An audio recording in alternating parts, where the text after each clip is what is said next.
చదవండి. మార్కు సువార్త 11వ అధ్యాయము 7 నుంచి 11 వచనాలు. అందరూ బైబిల్ తెచ్చారా? తెచ్చిన ఒకసారి బైబిల్ పైకెత్తండి, చూపించండి. దేవునికి స్తోత్రం, హల్లెలూయా. మార్కు సువార్త 11వ అధ్యాయము 7 నుంచి 11 వచనాలు. వారు ఆ గాడిద పిల్లను యేసునొద్దకు తోడుకొని వచ్చి తమ బట్టలు దానిపై వేయగా ఆయన దాని మీద కూర్చుండెను. అనేకులు తమ బట్టలను దారి పొడుగులను పరిచిరి, కొందరు తాము పొలములలో నరికిన కొమ్మలను పరిచిరి. మరియు ముందు వెళ్ళుచుండిన వారును వెనుక వచ్చుచుండిన వారును, జయము ప్రభువు పేరిట వచ్చువాడు స్తుతింపబడును గాక, వచ్చుచున్న మన తండ్రి అయిన దావీదు రాజ్యము స్తుతింపబడును గాక, సర్వోన్నతమైన స్థలములలో జయము అని కేకలు వేయుచుండిరి. ఆయన యెరూషలేమునకు వచ్చి దేవాలయములో ప్రవేశించి చుట్టూ సమస్తమును చూచి సాయంకాలం అయినందున 12 మందితో కూడా బెతనియేకు వెళ్ళెను.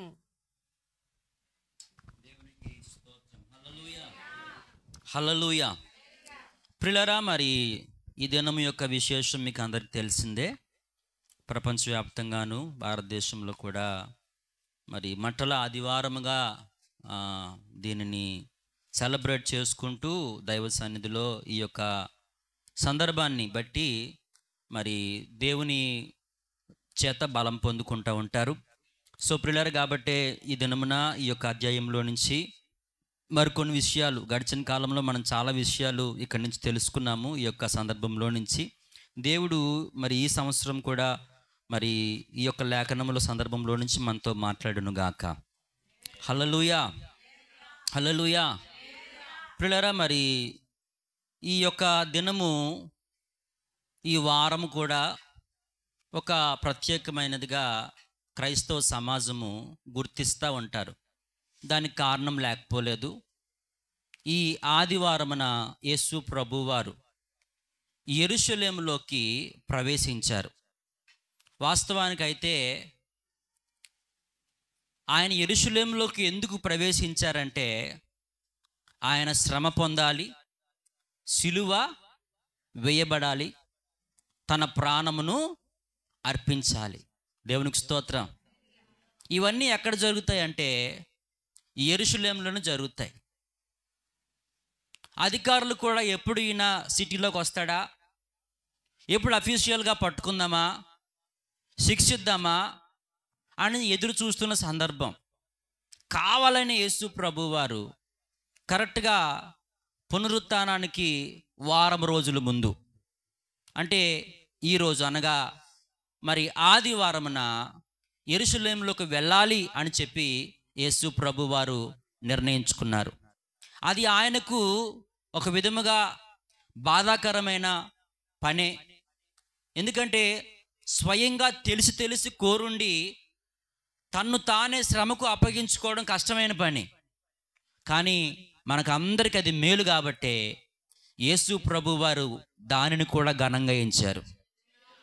కాబట్టి అన్ని చోట్లకు వెళ్ళిపోతున్నట్టుగా కాలి నడకన వెళ్ళాలి అని ఆయన అనుకోలేదు. ఆయన ఏమనుకున్నారంటే ఒక ఉన్నతమైన కార్యం జరగబోతూ ఉంది కాబట్టే, ఒక రక్షణార్థమైన కార్యం జరగబోతూ ఉంది కాబట్టే, ప్రవచనము నెరవేరునట్లుగా, హల్లెలూయా, ప్రవచనము నెరవేరినట్లుగా ఆయన ఏం చేశారంటే గాడిద నెక్కి వెళ్ళాలి అని ఆయన అనుకున్నారు. అనుకున్న తడువుగా యెరూషలేమునకు వెళ్ళక మునుపు బేతనియ గ్రామంలో ఉండగానే తన 2 శిష్యులు పిలిచి, మీరు ఎదుట ఉన్న గ్రామంలోకి వెళ్ళండి, ఒక ఇంటి ముందు కట్టబడి ఉన్న గాడిద పిల్ల మీకు కనబడతాయి, మీరు దానిని ఇప్పుకొని రండి. ఒకవేళ ఎవరైనా మీరేం చేస్తున్నారని అడిగితే ఈ గాడిద పిల్ల ప్రభువుకి కావలసినదని మీరు చెప్పండి అని ఆయన పంపడం జరిగింది. శిష్యులు ఆ విధంగానే వెళ్ళారు. ఆ గాడిద పిల్లను తీసుకొని వచ్చారు. దేవునికి స్తోత్రం. గాడిద పిల్లను తీసుకొని వచ్చారు. ఆ గాడిద మీద శిష్యులు తమ బట్టలు పరిచారు. అయితే యేసయ్య గాడిద ఎక్కి ఇప్పుడు ఎక్కడికి వెళ్తున్నారంటే యెరూషలేములోకి వెళ్తా ఉన్నారు. దేవునికి స్తోత్రం, హల్లెలూయా. అద్భుతం ఏంటంటే ఈ యొక్క రోజుకి ఎందుకు అంత ప్రాముఖ్యత వచ్చిందంటే ఎన్నడూ లేని గుర్తింపు, ఎన్నడూ లేని ఘన స్వాగతం, ఎన్నడూ లేని ఆర్భాటము ఆ రోజు ప్రభు వారి విషయంలో జరిగింది. దేవునికి స్తోత్రం. అంతకు ముందు వరకు కొన్ని ప్రాంతాలకు వస్తే మా ప్రాంతానికి రావద్దు అన్నవారు కొంతమంది ఉన్నారు. ఆ పందులు చచ్చిపోయిన తర్వాత ఆ ప్రాంతం వాళ్ళు ఏమన్నారండి? ఆ గెరాసీనుల ప్రాంతం వారు ఏమన్నారు చెప్పండి? మీరు మా ప్రాంతం విడిచి పొండి అన్నారు. కానీ దినములు గడిచే కొద్దీ యేసు ప్రభు వారి మీద ఉన్న ఉద్దేశం ప్రజలకు మారింది. దేవునికి స్తోత్రం. ఆయన గొప్పతనాన్ని, ఆయన మంచితనాన్ని, ఆయన బలాన్ని, ఆయన వైభవాన్ని, ఆయన కార్యాలను వారు గుర్తించడం ప్రారంభించారు. కాబట్టి యెరూషలేము ప్రాంతంలోకి యేసు ప్రభు వారు గాడిద మీద వెళ్తుంటే ప్రజలంట ఆయన రాకముందే, దేవునికి స్తోత్రం, తమ వీధులు, తమ ప్రాంతములు ఆయన ఆర్భాటముగా రావడానికి సిద్ధపరిచినట్లు మనము చూస్తూ ఉన్నాం. ఏం చేశారంట? తమ ఇండ్లలోకి వెళ్ళి తమకున్న బట్టలు తెచ్చి దారి పొడుగున ఏం చేశారంటే అండి, పరిచారు కార్పెట్ లాగా. అంత మాత్రం తమ పొలాల్లోకి వెళ్ళి ఆ ఖర్జూరపు మట్టలు, చెట్ల కొమ్మలు పట్టుకొచ్చి వాటిని ఒక డెకరేషన్గా చేసి రోడ్డుకి ఇటుపక్క నిలబడి ప్రభువుని వారు గ్రాండ్ వెల్కమ్ చేసి ఘనపరిచినట్లు మనం చూస్తూ ఉన్నాము. దేవునికి స్తోత్రం. హల్లెలూయా. ఆ విధముగా అక్కడ వారు పాడతారు, దావీదు కుమారునికి జయము, ప్రభు పేరిట వచ్చిన వాడు స్తుతింపబడునుగాక, హోసన్నా హోసన్నా అని చెప్పి వారు జయగీతములు పాడి ప్రభువుని గణపరిచినట్లు మనం చూస్తూ ఉన్నాము. దేవునికి స్తోత్రం. కాబట్టి ఇది ప్రాముఖ్యమైన దినమయ్యింది. ఎందుకంటే ఇంతకు ముందు ఉన్నట్టుగా కాదు. గమనించండి, ప్రభువుకు ప్రత్యేకమైన ఆహ్వానం, ప్రత్యేకమైన ఆరాధన, ప్రత్యేకమైన గమనించండి మరి గీతములు పాడినట్లు మనం చూస్తూ ఉన్నాం. అందులో కూడా ఈ యొక్క సందర్భానికి ఎందుకు అంత ప్రాముఖ్యత ఉందంటే, ఈ యొక్క సందర్భము బైబిల్ గ్రంథంలో 3 సువార్తల్లో కూడా రాయబడింది. ఎన్ని సువార్తల్లో అండి? మార్కు 11లో కనబడుతుంది, మత్తయి 21లో మనం చూస్తాము, అలాగే యోహాను 12 అధ్యాయంలో కూడా ఈ విషయాలు మనకు కనబడుతూ ఉంటాయి. ఇంకా ఎందుకు ఈరోజు ప్రాముఖ్యమైంది అంటే, ఈరోజు జరుగుతున్న ఈ విషయము అప్పటికప్పుడే అలా జరిగిపోలేదు, కానీ దీనిని ప్రవచనాత్మకంగా కొన్ని వందల వేల సంవత్సరములకు పూర్వమే మరి బైబిల్ గ్రంథంలో దేవుడు లిఖించి ఉంచాడు. దేవునికి స్తోత్రం. జకర్యా 9:9 చదవమని కోరుతున్నాను.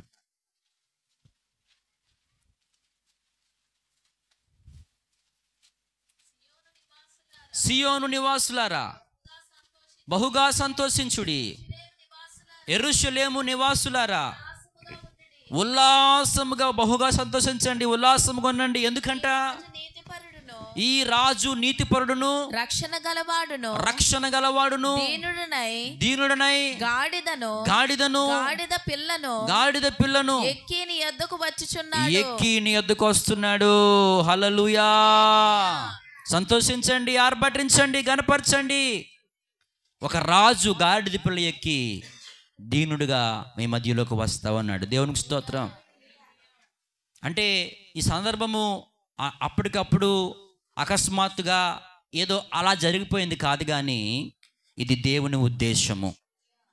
3 సువార్తల్లో రాయబడింది. ఎప్పుడూ లేని ఘన స్వాగతం ఉంది కాబట్టి ఈ దినము కాస్త ప్రత్యేకమైనదిగా క్రైస్తవ సమాజం గుర్తించి ప్రత్యేక ఆరాధనలు జరిగిస్తూ ఉంటారు. హల్లెలూయా.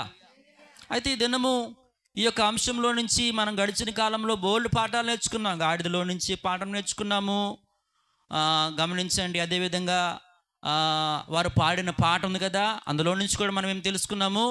ఒకసారి ప్రసంగం విన్నాము అందులో కూడా. హల్లెలూయా, హల్లెలూయా. తర్వాత ఇంకా చాలా విషయాలు మనము ధ్యానించడం జరిగింది. అయితే ఈరోజు ప్రభువు ఏం మాట్లాడారు సంఘానికి అని అడిగితే,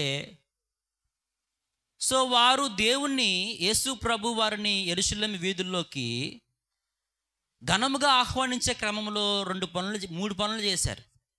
ఎన్ని పనులు చేశారండి? ఒకటి, వారు యేసయ్యను స్తుతించారు. ఏం చేశారండి? యేసయ్యను వారు స్తుతించారు. ఏమని? దావీదు కుమారునికి జయము, ప్రభు పేట వచ్చువాడు స్తుతింపబడునుగాక. అలాగే హోసన్నా హోసన్నా, జయము జయము అని వారు పాడారు. సో ఈ విధముగా వారు యేసయ్యను ఘనపరిచినట్లు మనం చూస్తున్నాం. ఒకటి, వారు దేవుణ్ణి స్తుతించారు. అయితే నోటి మాటతో మాత్రమే స్తుతించి ఊరుకునే భక్తి వారు అక్కడ చేయలేదు. దేవునికి స్తోత్రం.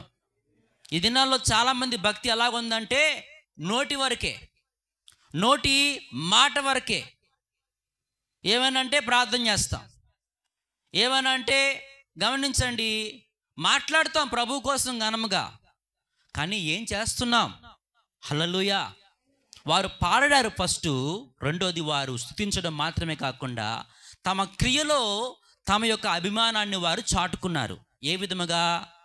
తమ బట్టలు తెచ్చి దారి పొడుగున ఏం చేశారంటే అండి, పరిచారు. ఇది 2. మూడోది, తమ పొలములకు వెళ్ళి చెట్ల కొమ్మలు, ఖర్జూరపు మట్టలు వారు పట్టుకొని వచ్చి వాటిని కూడా పరిచారు. అవి పట్టుకొని ప్రభువుని ఏం చేశారండి? సో 3 కార్యాలు మనకు కనబడతా ఉన్నాయి. దేవునికి స్తోత్రం. ఒకటి, దేవుణ్ణి గణపరచు వారిగా మనం ఉండాలి. ఎప్పుడు మనం దేవుణ్ణి గణపరచగలం? దేవుడు ఎవరో తెలియకపోతే మనం దేవుడిని ఎప్పటికీ, ఒక వ్యక్తిని మనం గణపరచాలంటే ఆ వ్యక్తి యొక్క గుడ్ క్వాలిటీస్, ఆ వ్యక్తి యొక్క క్రియలు తెలిస్తే తప్ప సబాస్ అని అనలేం, సూపర్ అని అనలేం, లేకపోతే మెచ్చుకోలేం. ఇక్కడ వారు ప్రభువుని గణపరుస్తున్నారంటే దానికి కారణం ఒకటే, వారు ఆయన ఏంటో తెలుసుకున్నారు. దేవునికి స్తోత్రం. దేవుణ్ణి గణపరచాలి అంటే మనము దేవుడేంటో ఆయన ఎవరో ఇక్కడ అంటున్నారు. దావీదు కుమారునికి అంటే వారు యేసు ప్రభు వారి యొక్క, గమనించండి, ఆ యొక్క ఏర్పాటు ఎలాంటిదో వారు గుర్తించారు. ఆయన దావీదు సింహాసనం ఎక్కాల్సిన వాడు. దావీదు వలె ఈయన కూడా దావీదు కుమారుడుగా రాజ్య పరిపాలన చేసేవాడు. ఇంకా చెప్పాలంటే ఈయన రాజు అని వారు గుర్తించారు. దేవునికి స్తోత్రం. హల్లెలూయా. ఇక్కడ ఒక విషయం జ్ఞాపకం చేసుకుందాం. కొంతకాలము గమనించండి, ఆయన ఏంటో ఎవరికి అర్థం కాకపోయినా, కానీ శిలువ శ్రమకు ముందు మాత్రం చాలామంది కనులు ఏం చేయబడ్డాయండి? తెరవబడ్డాయి. హల్లెలూయా. శిలువలో కొంతమంది కళ్ళు తెరవబడ్డాయి, పునరుత్థానములో ఇంకొంతమంది కళ్ళు.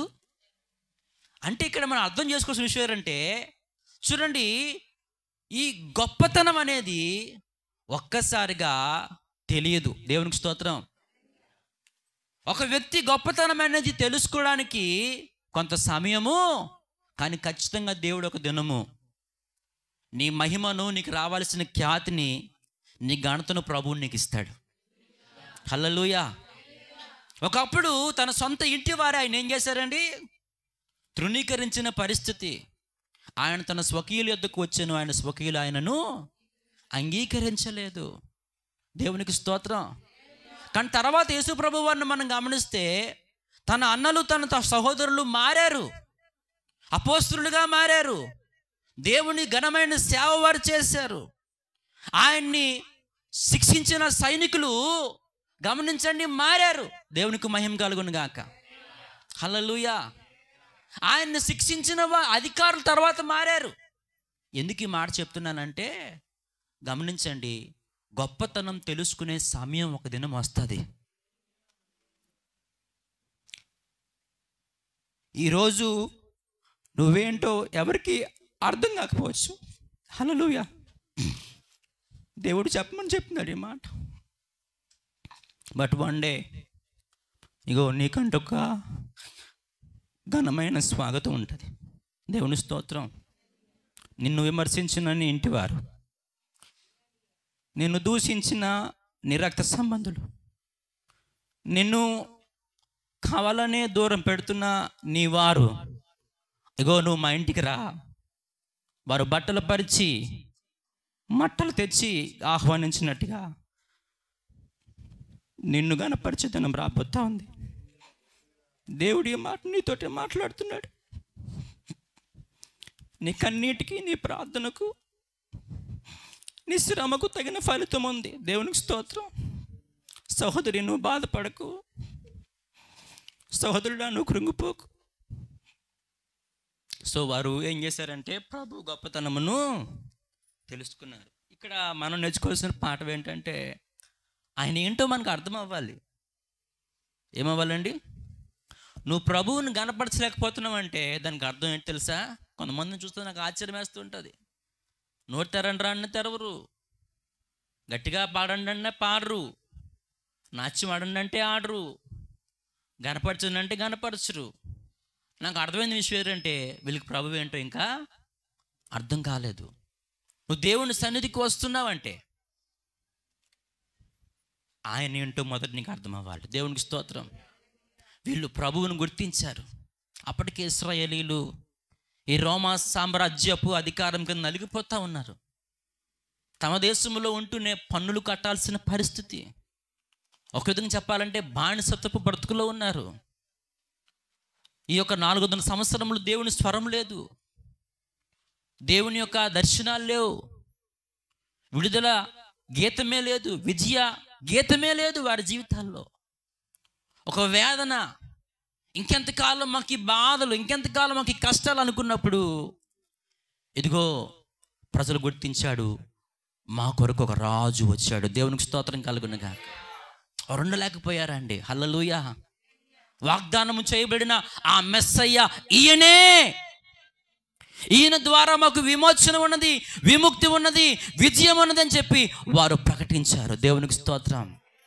దేవుని కార్యములను మనం గుర్తించాలి. దేవుణ్ణి ఏం చేయాలండి? మనం గనపరచాలి. దేవునికి స్తోత్రం. హల్లెలూయా, హల్లెలూయా.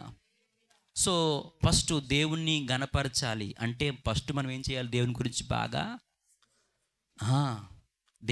బాగా తెలుసుకోవాలి.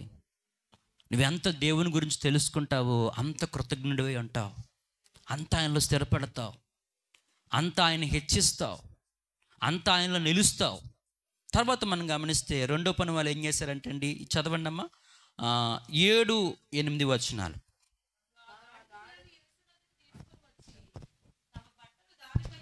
వారు ఆ గాడిద పిల్లను తీసుకొని వచ్చి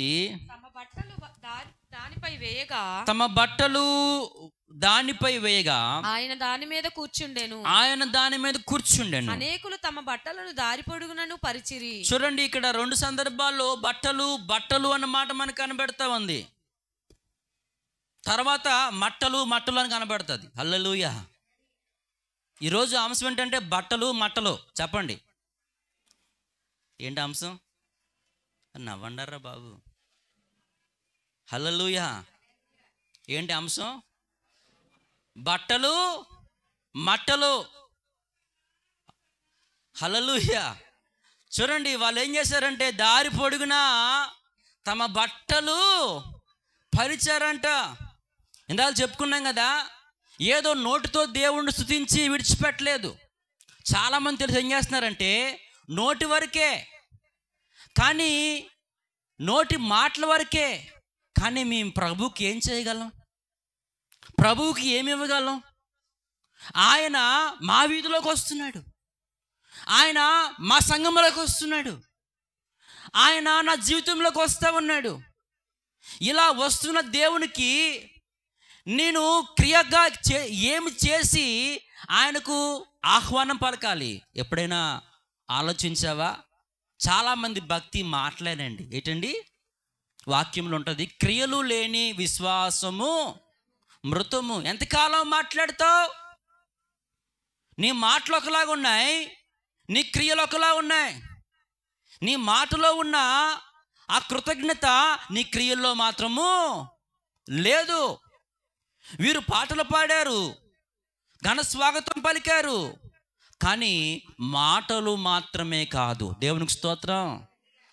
ఈ వస్తున్నవాడు గమనించండి, రాజు కనుక ఆయన అందరూ వచ్చినట్లుగా మా వీధుల్లోకి మేము రానివ్వము. ఒక ప్రత్యేకముగా రాణించుకుంటాం, ఒక గ్రాండ్ వెల్కమ్ చెప్తాం. కాబట్టి ఏం చేయాలి?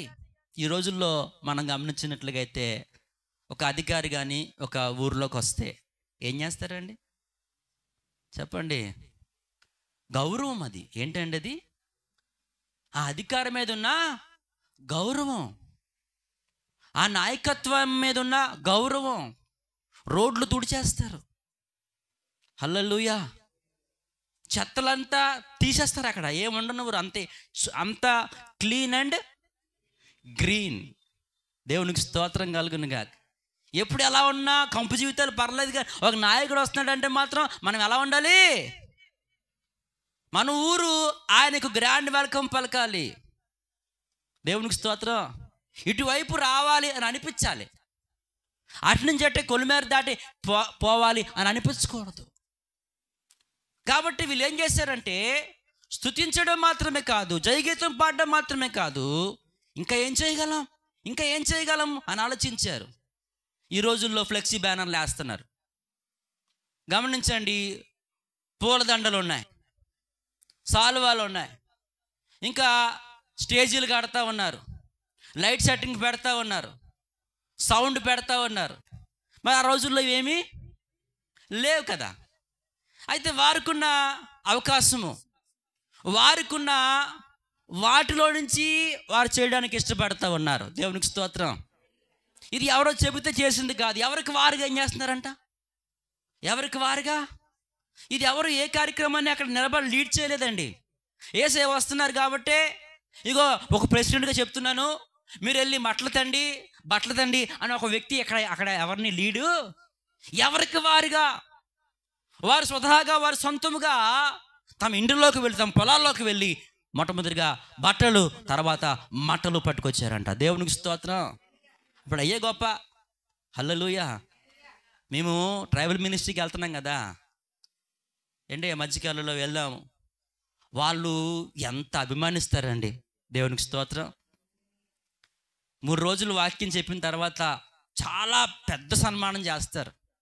పెద్ద సన్మానం అంటే దానికి అర్థం వాళ్ళు ఏవో పెద్దవి ఇస్తారని కాదు, వాళ్ళ ఇంటి దగ్గర ఉన్న మొక్కల్లో నుంచే. ఆ బుక్కే చూస్తే భలే ఉంటుంది. ఎక్కడ మనం కొనలేము అవి. దేవునికి స్తోత్రం. ఏ స్టోర్లో కూడా అవి అమ్మరు. అక్కడికి వెళ్తారు, కొన్ని కొమ్మలు తెంపుతున్నారు, అలాగా తెంపి పువ్వులు తెంపుతున్నారు, ఓన్గా సొంతంగా ఏం చేస్తున్నారు. అసలు ఆ రకం పువ్వు కానీ ఆ ఆకు కానీ ఎప్పుడు చూడలే నేను. అది ఎంత అందంగా ఉందో. దేవునికి స్తోత్రం. వాళ్ళకి కలిగిన దాంట్లో నుంచే, అంత అడవిలోకి ఆ షాపింగ్స్ ఎక్కడ దొరుకుతాయి, ఎక్కడ ఆన్లైన్ షాపింగ్ డెలివరీ ఉంటుంది, అక్కడ ఏముండవు. కాబట్టి వాళ్ళకి ఏమున్నాయో వాటిలో నుంచే వారు తయారు చేసి సేవకుని వారు ఏం చేస్తున్నారండి. ట్రైబల్ మినిస్టర్లు చూస్తే బుర్ర పాడైపోద్దండి. అక్కడ ఎలా కడతారంటే తరపాలన్నీ చీరలే. ఏంటండి చెప్పండి, ఎరా గుర్తుందా? చూసారు కదా, చీరలు ఎలా కూడా వాడచ్చా నాకు అర్థమైంది ఆ రోజు. దేవుని స్తోత్రం. ఫస్ట్ కొంచెం ఫీల్ అయిపోయాను, ఏటి మాసిన బట్టలా, ఈ పాడైపోయిన బట్టలు అనుకున్నాను. తర్వాత కొనుక్కుంటే అన్నీ ఫ్రెష్గా మంచిగా ఉతికిన బట్టలే. అప్పుడు వాక్యం ఆలోచించాను. దేవుని స్తోత్రం. ఇది వాక్యమే. ఎక్కడుంది ఇది? వారు తమ బట్టలు తెచ్చి ఏం చేశారంట, దేవునికి మహిమ కలుగును గాక. ఎంత ప్రేమ అండి అది, ఎంత అభిమానము. మనం పిచ్చిగా ప్రేమించే బట్టలు తెచ్చి, ప్రభువా నువ్వు నడువు నాయనా అని చెప్పి ఆయన పాదాల కింద పెట్టడం అంటే అది చిన్న విషయం అనుకుంటున్నారా? కొంతమందికి బట్టలు అంటే ప్రాణం పోద్ది. ఏం పోద్దండి? హల్లెలూయా. నన్ను కొట్టి ఒప్పుకుంటాను. దాని మీద మాత్రం నువ్వు నీ ప్రతాపం చీరల మీద బట్టల మీద చూపించావా, బాగోదు, జాగ్రత్త. దేవునికి స్తోత్రం. దెబ్బైనా కాస్తాం కానీ బట్ట మాత్రం మనం ఏమో నలగనవు. అంత గౌరవము. దేవునికి స్తోత్రం. బికాస్ బట్ట మనకు గౌరవాన్ని ఇస్తుంది కాబట్టి దానికి గౌరవిస్తారు. ఇప్పుడు అవి తెచ్చి ఏం చేస్తున్నారంటే వీళ్ళు, అది కదా క్రియ అంటే, అది కదా దేవుణ్ణి మహిమపరచడం అంటే. ఏది నీకు విలువైనదో, ఎంత విలువైనదైనా సరే ప్రభువా నీ పాదముల కింద ఉండాల్సిందే. ఏదైనా నీ తర్వాతే. నా యొక్క ఘనత నువ్వే, ఇవన్నీ నువ్విచ్చినవే కాబట్టి నీకే అర్పిస్తున్నాను, ఇది నీకే చెందాలి ప్రభువా. ఇలాంటి భక్తి మనం చేయగలగాలండి. మనం దేవునికి ఏమి ఇవ్వం, దేవునికి ఏం పెట్టం. కానీ గమనించండి, దేవుడు అన్నీ చేయాలని అని అనుకుంటాం. నువ్వు ఘనంగా ఆహ్వానిస్తే దేవుడు కూడా ఘనంగానే దీవిస్తాడు నిన్ను. దేవునికి స్తోత్రం. ఒకటి, బట్టలు దేనికి గుర్తు అని ఆలోచించినప్పుడు గౌరవానికి, ఘనతకు గుర్తు. రాయల్టీ ఏంటండి? రాజుగారు వస్తే మామూలుగా అన్నవరండి, కిందన ఏమేస్తారు తెలుసా? కార్పెట్ వేస్తారు. 2వ రాజుల గ్రంథము 9వ అధ్యాయం 13వ వచనంలో కూడా మనం గమనిస్తే ఇశ్రాయేలీయులకి ఒక ఆచారం ఉంది. రాజు వచ్చినప్పుడు ఏం చేయాలంటే మార్గంలో బట్టలు వేసే అలవాటు వారికి ఉంది. చదవండి ఒకసారి అన్నమాట. అంతటి వారు అతి వేగముగా తమ వస్త్రములను పట్టుకొని మెట్ల మీద అతని క్రింద పరిచిరి. మెట్ల కింద అతని మీద పరిచిరి. మెట్ల మీద అతని క్రింద పరిచి బాకా ఊదించి యోహు రాజయ్యున్నాడని చాటించిరి. యోహు రాజయ్యున్నాడని చాటించిరి. ఇక్కడ యేహూ అనే ఒక వ్యక్తి కనబడుతున్నాడు. ఇశ్రాయేలు రాజుగా దేవుడు అతన్ని ప్రకటించాడు. ఎప్పుడైతే ప్రజలు ఆ మాట విన్నారో వాళ్ళు వెంటనే పరిగెట్టుకుని వెళ్ళి ఏం చేశారు తెలుసా? తమ బట్టలు, తమ వస్త్రాలంట దారిలో పరిచారంట, ఆయన వస్తున్నాడని తెలుసుకొని. హల్లెలూయా. పరిచి ఏం చేస్తారంట? ఆర్భాటంతో బుర్ర ఊదుతూ ఉన్నారు. ఆర్భాటంతో ప్రభు ఆ యొక్క వ్యక్తిని ఆహ్వానిస్తున్నట్లు మనం అంటే రాజు అయితే ఇలాగే ఆహ్వానించాలన్న ఒక ఆచారము, కట్టడ ఇశ్రాయేలీయులకు అప్పటికే అది అలవాటుగా. ఇప్పుడు వస్తున్నవాడెవరు?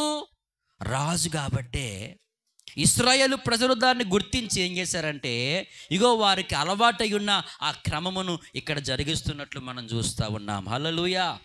అంటే ఆయనను వారు ఎలా గుర్తించారండి? రాజుగా. రాజుకు తగిన గౌరవము, రాజుకు తగిన ఘనత ఇవ్వాలి. యోహాను సువార్త 12:4 చదవండి.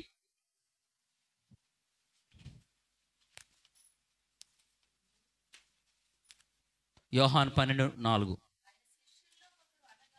14. సియోను కుమారి భయపడకుము, ఇదిగో నీ రాజు గాడిద పిల్ల మీద ఆసీనుడై వచ్చుచున్నాడు. దేవునికి స్తోత్రం. ఇది నెరవేర్పు. ఇందాక చదువుకుంది ప్రవచనం, ఇదేమో ఇప్పుడు మనం గమనిస్తే రాజు వస్తున్నాడు కాబట్టి వాళ్ళు ఏం చేస్తున్నారంటే అండి తమ బట్టలు పరుస్తూ ఉన్నారండి. రాజుగారు నేల మీద నడిస్తే బాగుంటుందా? అంటే నేల మీద నడుస్తారులేండి, ఎక్కడ నడుస్తారు ఎవరైనా సరే. కానీ గమనించండి, అలా వదిలేయడం బాగుంటుందా? వస్తావులే, ఎలాగోలాగరా, దాటుకొని రా, గెంతుకొని రా, హల్లెలూయా హల్లెలూయా, ఎలాగో రా అని అంటే అది ఘనమైన స్వాగతం అవ్వదు. ప్రియులారా, యేసు ప్రభు వారు మహారాజు. ఆయన నీ హృదయంలోకి రావాలంటే, నీ జీవితంలోకి రావాలంటే ఆయనకు ఇవ్వవలసిన గౌరవ ఘనతలతో నువ్వు ఆయన ఆహ్వానిస్తేనే ఆయన నీ జీవితంలోకి వస్తారు అన్న విషయాన్ని మనం గుర్తించుకోవాలి. దేవునికి స్తోత్రం. లేకపోతే రారా, అయినా వస్తారు ఆయన. బికాస్ నీ రక్షణ కోసం నువ్వు గౌరవం ఇచ్చినా గౌరవం ఇవ్వకపోయినా. చూడండి, స్కూల్లో మాస్టరు రూమ్లోకి ఎంటర్ అవుతాడు, క్లాస్ రూమ్లోకి. సార్ రాగానే వీళ్ళందరూ ఏం చేస్తారు? దానికి ముందు లేచి నిలబడదు. Good morning sir. సాగదీయడం అలవాటు అయిపోయింది మనకి. హల్లెలూయా. మీరు చెప్పండి, వీళ్ళు లేవకుండా గుడ్ మార్నింగ్ సార్ అని చెప్పకపోయినా సార్ వస్తాడా రాడా? చెప్పినా వస్తాడు. కానీ వచ్చేది సార్ కాబట్టే ఏం చేయాలి? పద్ధతిగా, గౌరవంగా, వినయంతో మనం ఏం చేయాలండి? అది అంతే, రెస్పెక్ట్. ఈరోజు నువ్వు ఆరాధిస్తున్న దేవుడు చిన్నోడు కాదు. ఒక గల్లీకో ఒక ఊరుకో పరిమితం అయిపోయిన వాడు సమస్త సృష్టికి ఆయన సృష్టికర్త. దేవునికి స్తోత్రం. హల్లెలూయా. కాబట్టి ఆయన వచ్చినప్పుడు నీ ప్రిపరేషన్ ఏంటి అసలు? అమ్మా వస్తాలే, దేవుడు చూసేసుకుంటాడులే అండి, దేవుడు గొప్పడండి, ఆయనకి అన్నీ తెలుసండి, ఆయన మహాదేవుడండి, ఆయన చిత్తమండి. చాలామందికి ఈ మాట అలవాటు. ఆయన చిత్తం, ఆయన ఇష్టమండి. ఏంటి ఆయన ఇష్టం? ఏంటైతే ఇష్టం? నువ్వేంటి, నీకు ఏముండదా? నువ్వేం చెయ్యవా? చాలాసార్లు కోపం వస్తూ ఉంటుంది. తెలివైన వాళ్ళు, తప్పించుకున్న వాళ్ళు ఈ మాటలు మాట్లాడుతూ ఉంటారు. సమర్పణ లేని వాళ్ళు. మేమేం చేయాలి ప్రభు కొరకు? అయ్యో ఆయన రావాలంటే, ఆయన కార్యం జరగాలంటే, ఆయన ప్రసన్నత పొందాలంటే, ఆయనను మేము మరి గమనించండి, మేము పొందుకోవాలంటే మేము చేయాల్సిన పని ఏంటో అని ఆలోచించరు చాలామంది. క్రియలుండవు. హల్లెలూయా. ఆయన రావాలంటే నీకు ప్రిపరేషన్ ఉండాలి. ఏముండాలండి? తమ వీధులు ఏం చేస్తారంట? వీళ్ళు సిద్ధము చేస్తూ ఉన్నారు. ఏ విధముగా? బట్టలు పరిచి. దేవునికి స్తోత్రం. ఆ ప్రిపరేషన్ లేకపోతే ఎలాగా? కీర్తనలు 24వ అధ్యాయంలో మనం గమనిస్తే, గుమ్మములారా మీ తలలు ఏం చేయాలి? పైకెత్తుకొనుడి, మహిమ గల రాజు ప్రవేశించినట్లు. పురాతనమైన తలుపులారా మిమ్మును లేవనెత్తుకొనుడి. ఎవరు చెప్తున్నాడు ఈ మాట? గుమ్మములారా మీ తలలు ఏం చేయాలి? పైకెత్తుకోవాలి. ఇప్పుడు గుమ్మము తల పైకెత్తలేదు అనుకో, వచ్చేవాడు ఏం చేసుకోవాలి? తల దించుకొని రావాలి. అర్థమైందా మీకు? కాబట్టి వస్తున్నవాడు ఎవరు? మహిమగల రాజు. రాజు కూడా కాదు. ఏ రాజు అండి? మహిమగల రాజు ప్రవేశించినట్లు మీ తలలు ఏం చేసుకోవాలి మీరు? అంటే ఆయన రాదగినట్టుగా మిమ్మల్ని మీరు మార్చుకోండి. హల్లెలూయా. ఆయన ప్రవేశించినట్లుగా మిమ్మల్ని మీరు మార్చుకోండి. సిద్ధపడండి, ప్రిపేర్ అవ్వండి. మీరు ఎలాగున్నా ఆయన వస్తాడులే అన్న నిర్లక్ష్యంలో ఉండొద్దు దయచేసి. ఎందుకు మనం ఈ భూమి మీద ఉన్నామంటే, రెండవ రాకడలో ప్రభు మరలా మన దగ్గర రాబోతా ఉన్నాడు. అయితే ఆయన వచ్చేటప్పుడు మనం ఏమవ్వాలి? హల్లెలూయా. సిద్ధపాటు ఏది నీ జీవితంలో? మాట్లాడితే నా ఇంట్లోకి రావాలి ప్రభు అంటావు, నా ఒంట్లోకి రావాలి ప్రభు అంటావు. ఆయన సింహాసనం వదిలిపెట్టేసి అన్ని పనులు మానుకొని వచ్చేయాలి దగ్గరికి. మరి నువ్వేం చేస్తున్నావు అసలు ప్రభు కొరకు? ఏమి సిద్ధపరుస్తూ ఉన్నావు? హల్లెలూయా. ఏం సిద్ధపరుస్తావు? ఎలా నిన్ను నువ్వు ప్రిపేర్ చేసుకుంటున్నావు? ఆ గౌరవం ఏది? ఆ ఘనత ఏది? గమనించండి, ఆయనకి ఇవ్వాల్సిన ఆ మహిమ ఏది? యెరూషలేములోకి ఆయన ఎలా అయినా వస్తాడండి. ఈరోజు సన్మానం ఉంది, అంతకుముందు సన్మానము. ఆయన ఎప్పుడైనా వస్తాడు, కానీ వచ్చేవాడు వస్తాడులే అని అనడం మట్టుగా దయచేసి ప్రియులారా, మనం చేయాల్సింది ప్రభు కొరకు చాలా ఉంది. దేవునికి స్తోత్రం. హల్లెలూయా. హల్లెలూయా. ఒక మనుష్యుని కంటే గమనించండి, ప్రభు చాలా ఘనమైన వాడు, గొప్పవాడు. దేవునికి స్తోత్రం. హల్లెలూయా. ఒకటి ఘన స్వాగతం పలకాలి. మనం ఏం చేయాలండి? బట్టలు దేనికి గుర్తు అంటే గౌరవ, బట్టలు పరడం దేనికి గుర్తు అంటే గౌరవ ఘనతకు గుర్తు. నీకున్న వాటిని ప్రభు కొరకు ఉపయోగించి ఒక మార్గం సరళం చేయాలి. నువ్వు ఏం చేయాలండి? ఒక మార్గం ఏం చేయాలి? సరళం చేయాలి. అది నువ్వు ఆయనకి ఇచ్చే విలువ. దేవునికి స్తోత్రం. ఆయన చేసుకెళ్ళిపోతానులే కాదు, ఆయన చూసుకెళ్ళిపోతానులే కాదు, ముందు ఆయన వచ్చినట్లుగా నిన్ను సిద్ధం చేసుకో. ఈరోజు నీ ఇంటిని సిద్ధం చేసుకో. నీ జీవితాన్ని ప్రభు కొరకు ఏం చేసుకోవాలి? నువ్వు ఏం విడిచిపెట్టాలో విడిచిపెట్టు, ఏం పొందుకోవాలో పొందుకో, ఏం సమర్పించుకోవాలో సమర్పించుకో. హల్లెలూయా. నేనేమి చేయను కానీ ప్రభు కృప నాకు కావాలన్నట్టుగా గమనించండి. సుఖ క్రైస్తవ్యానికి నీవు అలవాటైపోతే నువ్వు దేవుని మహిమను చూడలేవని మరొకసారి జ్ఞాపకం చేస్తూ ఉన్నాను. దేవునికి స్తోత్రం. తర్వాత వాళ్ళు ఏం పరిచారంట? తర్వాత వాళ్ళు ఏం పట్టుకొచ్చారంట? చదవండి. అదే 8వ వచనంలో యోహాను సువార్త 12వ అధ్యాయము 12-13 వచనాలు.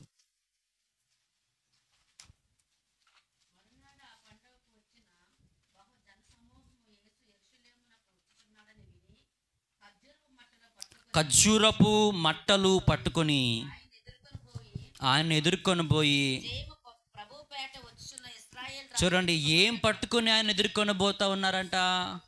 ఖర్జూరపు మట్టలు. ముందు ఏం విన్నాం మనము? బట్టలు. ఇప్పుడు చెప్పండి, చెట్ల కొమ్మలు అని ఒక్కొక్క చోట రాయబడి ఉంది, ఇక్కడేమో మట్టలు అని మనం చూస్తూ ఉన్నాము. దేవునికి స్తోత్రం. హల్లెలూయా. చూడండి, ఈ మట్టలు తీసుకురావడం, ఉపయోగించడం అనేది ఇశ్రాయేలీయులకున్న మరి వాక్యానుసారముగా ఒక అలవాటు వాళ్ళకి. ఇది దేవుడి నియమం కూడా. లేవికాండము 23:40 మనం గమనిస్తే ఈ ట్రెడిషన్ని ప్రభువే పెట్టాడు. లేవికాండం 23:40. పండుగ దినాల్లో వారు చేయవలసిన పనుల్లో కొన్ని పనులు ఉన్నాయి. అందులో ఇది కూడా ఒకటి. చదవండి అమ్మా. మీరు దబ్బ పండ్లను, ఈత మట్టలను, గొంజి చెట్ల కొమ్మలను, కారుని యొద్ద నుండి నెవరంజి చెట్లను పట్టుకొని 7 దినములు మీ దేవుడని యెహోవా సన్నిధిని ఉత్సహించుచుండవలెను. అంటే ఉత్సవము చేసినప్పుడు ఈ యొక్క మట్టలు తేవాలని ఇక్కడ ఒక ఆచారం మనకు కనబడతా ఉంది. అంటే వీళ్ళు ఎందుకు మట్టలు పట్టుకొస్తున్నారంటే ఇది వారికి సెలబ్రేషన్. చెప్పండి ఏంటి? పండగ. హల్లెలూయా, హల్లెలూయా. దండగ అయితే ఏం చేయాల్సిన పని లేదు, దండగలు అన్నీ దండగే. కానీ వచ్చేవాడు మహారాజు వస్తూ దీవెనలు తెస్తా ఉన్నాడు, రక్షణ తెస్తా ఉన్నాడు, విడుదల తెస్తా ఉన్నాడు, విజయమునిస్తా ఉన్నాడు. కాబట్టి ఇది పండగ దండగ. కాబట్టి పాత నిబంధనలో పండగలో ఏం చేసేవారంట? ఖర్జూరపు మట్టలు, అవి ఏమట్లమ్మా, తాటి ఈత మట్టలు పట్టుకొని వచ్చేవారు. హల్లెలూయా, హల్లెలూయా. అలాగే పర్ణశాలల పండుగల్లో కూడా ఆ పర్ణశాల కట్టే క్రమంలో వేటిని ఉపయోగించేవారంటే ఈ యొక్క ఈత మట్టలు కూడా ఉపయోగించేవారు. యెహెజ్కేలు 8:15 చదవండి. యెహెజ్కేలు 8:15.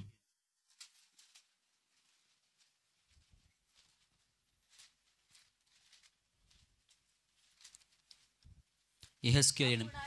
అప్పుడు ఆయన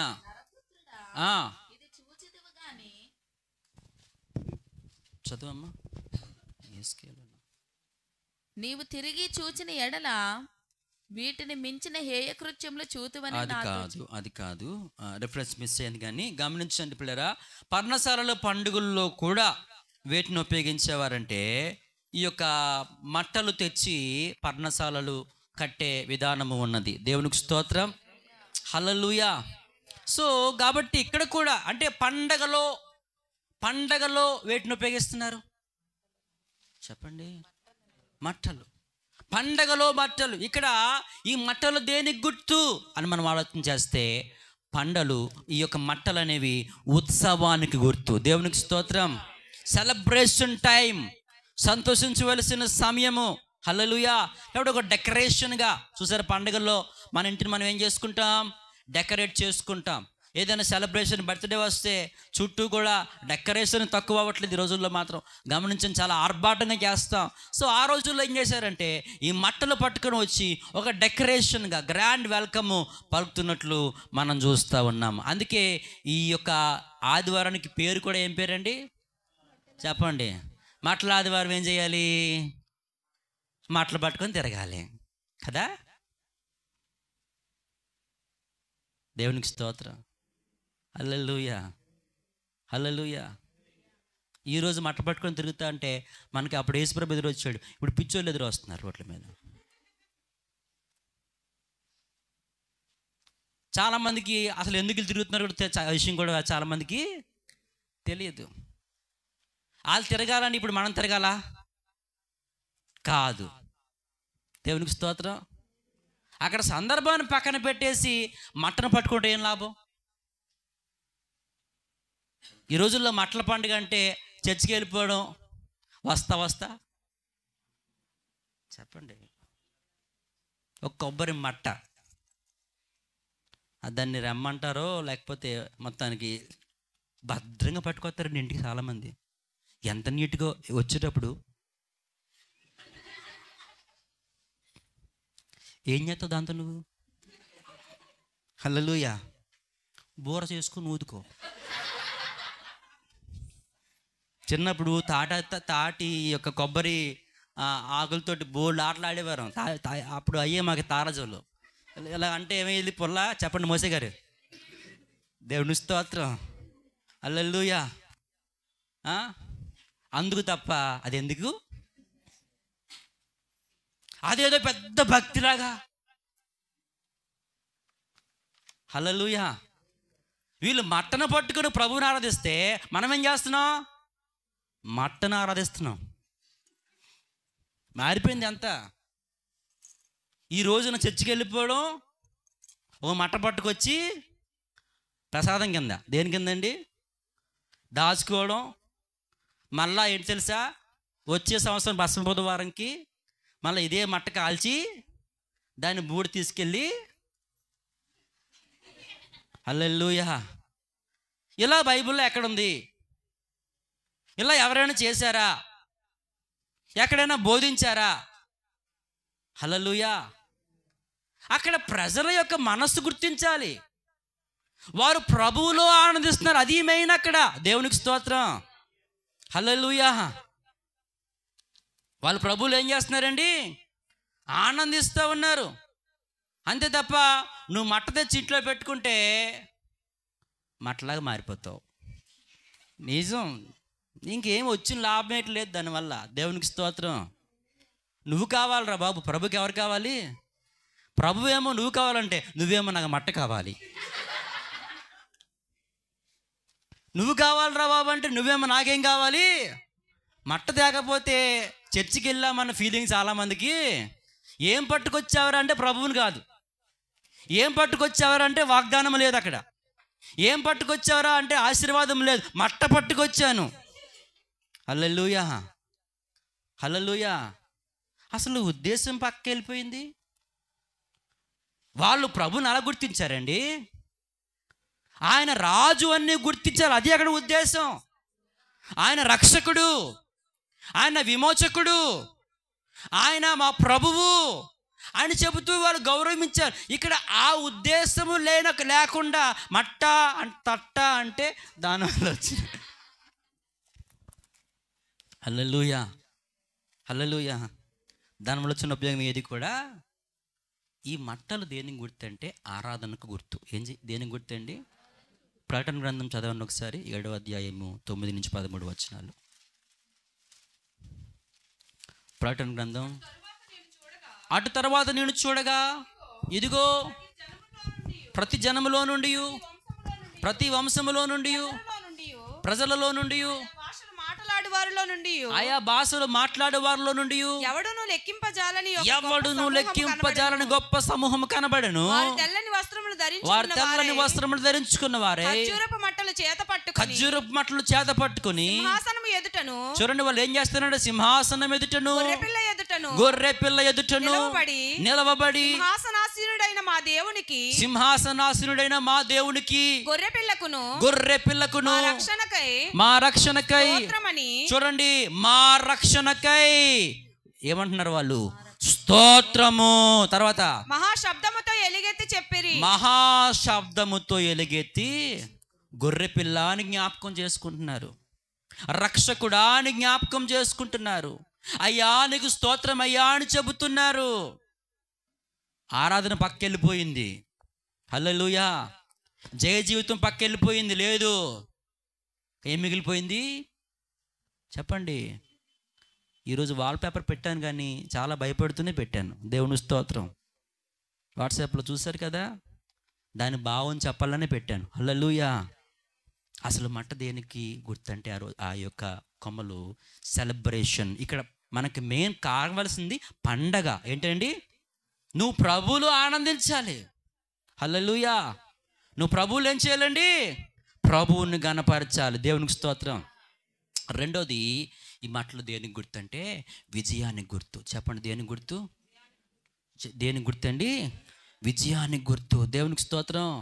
ఒక రాజు గెలిచి వస్తున్నప్పుడు అంట, ఇశ్రాయేలుకు నడవడేట్టు తెలుసండి, సైన్యం గెలిచి వస్తున్నప్పుడు వాళ్ళు మట్టలు పట్టుకొని ఏం చేసేవారంట? గణపరిచేవారంట. దేవునికి స్తోత్రం. హల్లెలూయా, హల్లెలూయా. అందుకే అక్కడ వాళ్ళు ఏమంటున్నారంటే హోసన్నా. ఇక్కడ ఈ పాట కూడా మనం గమనిస్తే వాళ్ళు జయము పాడుతున్నారు. ఏం పాడుతున్నారు? ఈ మట్టలు దేనికి గుర్తు అంటే సెలబ్రేషన్కి గుర్తు, ఆరాధనకు గుర్తు. తర్వాత మనం గమనిస్తే విజయ సంకేతానికి అది గుర్తుగా ఉన్నది. దేవునికి స్తోత్రం. హల్లెలూయా. హోసన్నా అన్నారు. చెప్పండి, ఏమన్నారండి?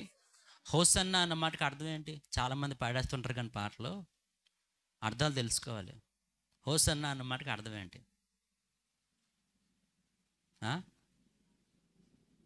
చెప్పండి. ఏసన్న గారి గురించి అర్థమైంది, కానీ చాలామందికి ఎవరికి అర్థం అవ్వలేదు. హోసన్న అన్న మాట ఇప్పటికీ చాలామందికి తెలియదు, వాడతారు కానీ. వాస్తవానికి దీన్ని మనం పాటగా పాడుకుంటున్నాం, జయ గీతముగా ప్రకటిస్తూ ఉన్నాం, హోసన్న హోసన్న జయము అని చెప్తూ ఉంటాం. కానీ వాస్తవానికి ఏంటంటే ఇది ప్రార్థన. ఏంటండి? హోసన్న అనే పదము హిబ్రూ అయిన, గమనించండి, హోసియన్నా అనే మాటలోంచి వచ్చింది. హిబ్రూ పదమైన హోసియన్నా అంటే ఆ మాటకు అర్థం అంటే మమ్ములను రక్షించు. దేవునికి స్తోత్రం. మమ్ములను ఇంగ్లీష్లో హోసన్నాగా మారింది. గమనించండి, అంటే మమ్మలను ఏం చేయాలి?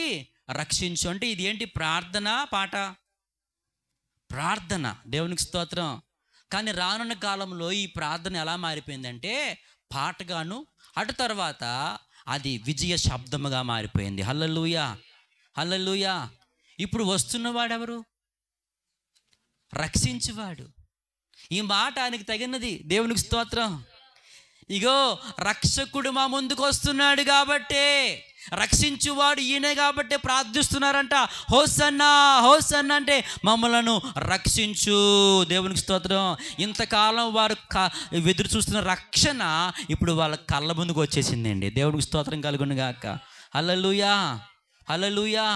ఇంతకాలం వారు ఎదురు చూస్తున్న రక్షణ ఇప్పుడు వారి కళ్ళ ముందుకు వచ్చేసింది కాబట్టి ఇంక వారు పాడుకుని ఉండలేకపోయారు.